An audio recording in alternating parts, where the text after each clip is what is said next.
Hey everybody, welcome back to the vlog. I'm Aaron Hendon with Christine and Company here at Keller Williams, and today we're going to talk about seller closing costs. If you're selling your home, what can you expect to pay in closing costs? We'll go over all that just in a minute.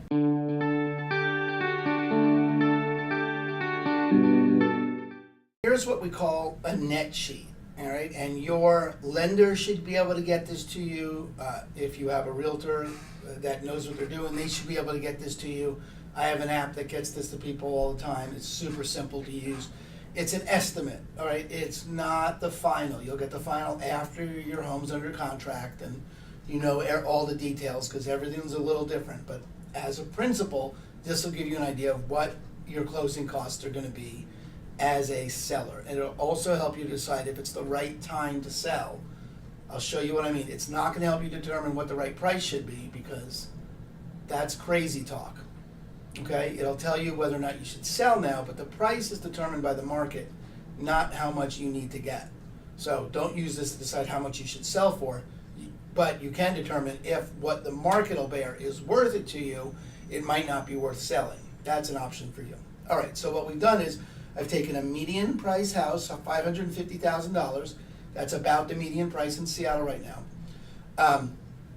You're going to get some of your prorated taxes back, very little bit, but anything you paid is a prepaid. Anything between November 28th, which is the estimated close date, and the end of the year, right, you'll get back in taxes. So that's the $539. Good for you.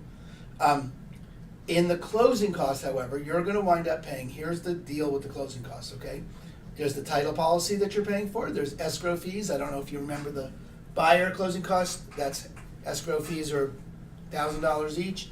That's an estimate. It's not definite. It's not all the time, but that's a good start. Here's where you're going to be spending money, okay? In your excise tax and the fees, the broker and the buying broker and the listing broker fees, all right? So let's talk about that. That's 6% right there, and your excise tax is 1.7%, 1.8%, okay?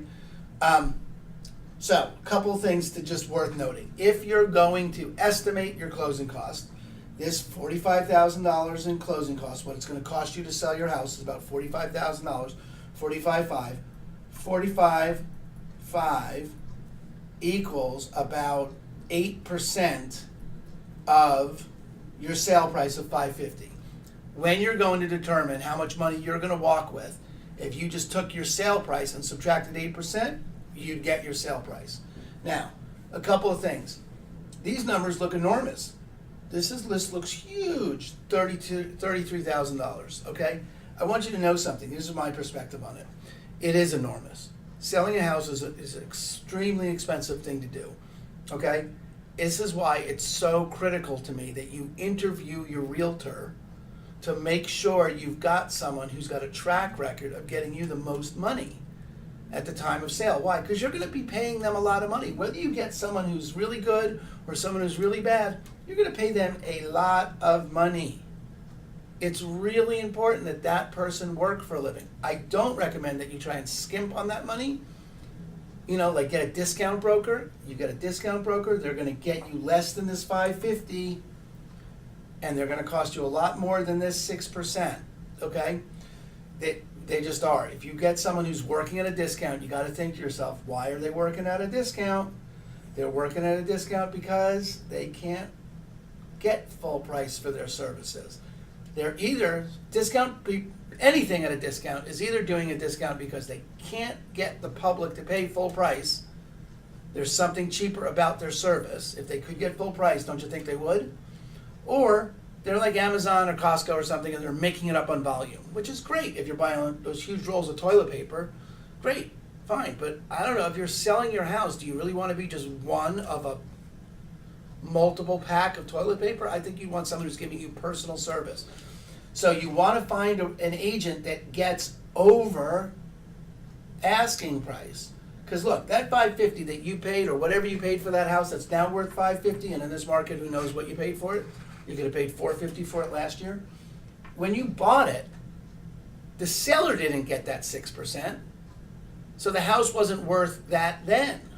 Do you understand? The house was still the value of the house is always less than 8%. Okay, that 8% is the cost of doing business. That's just the cost of doing business. That is why you hold a house for 5, 6, 7 years. It's why it's hard to flip homes. You gotta buy a home really cheap to be able to flip it. Why? Because you gotta get over the cost of the taxes and the broker's fees to be able to do it. Like I said, find an agent that gets you more. We get 4%, last 12 months, we get 4% over asking price. We more than pay for our own share of the commissions, of the fees. Sometimes we've run as high as 7%, which means we're not only are we getting our fee, we're getting the other agent's fee. But it just depends on the market and depends on the time of year. But you want to actually interview agents and ask them, how much over asking price do you get?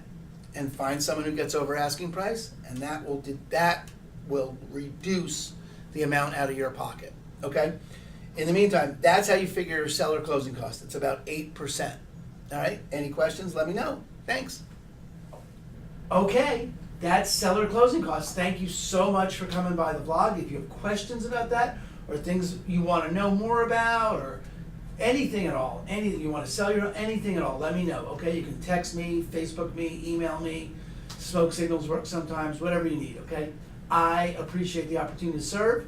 Let me know what I can do for you, and we'll see you next time. Thanks.